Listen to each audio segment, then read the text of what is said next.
Hi, my name is Indy, your host this evening. Group communication. Yeah. Isn't working in groups just the best? Not really. Even if I told you, group works is beneficial for building interdependent skills and relationships. And it can help get work done sooner and more efficiently. Really? No way. Yes. In fact, working in groups allow people with different skills and ideas to collaborate and generate 5 key roles in group settings. Take it away, Kavishka. Firstly, we need a tension releaser who eases the conflicts within the group, and then we have the information provider who's responsible for bringing in external knowledge. Then we have the central negative who plays the role of a devil's advocate, challenges the group's ideas.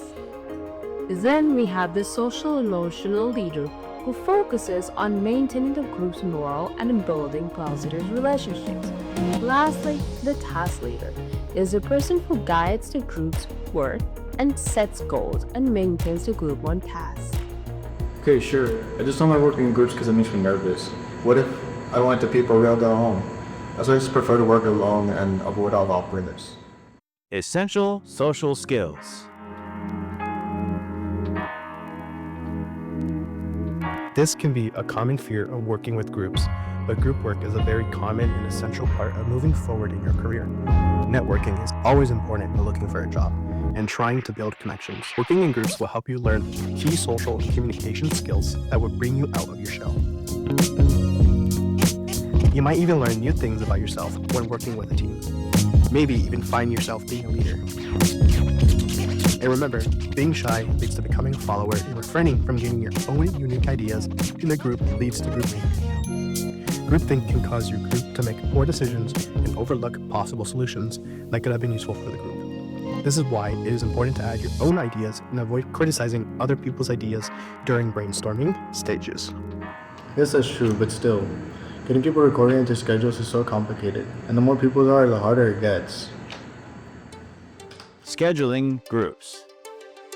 Scheduling can definitely be a difficult thing to coordinate when it comes to group work. Fear not, there are many things you can do during the developmental stage of your group. Be sure to communicate your general schedules with everyone, find a time that works for everyone, and using the code of ethics, which is somewhat like a contract, set meeting times and keep people accountable to their set schedules. And remember, communication within the group is key. So letting each other know of any changes needs to be communicated with time in advance. We'll be back after these messages. At Wendy's, you get more beef and less bun. Hey, where's the beef? I don't think there's anybody back there. You want something better. You're Wendy's kind of people. So enjoy one of life's finer pleasures. Pardon me, would you have any Grey Poupon? But of course. Grey Poupon. It even has wine. You got another Diet Pepsi? Sure. Diet Pepsi, the choice of a new generation. Yeah. What about the people who just follow along and don't really do their work? All they do is get credit for my ideas. That's not really fair. Code of ethics. I'm with you on that one.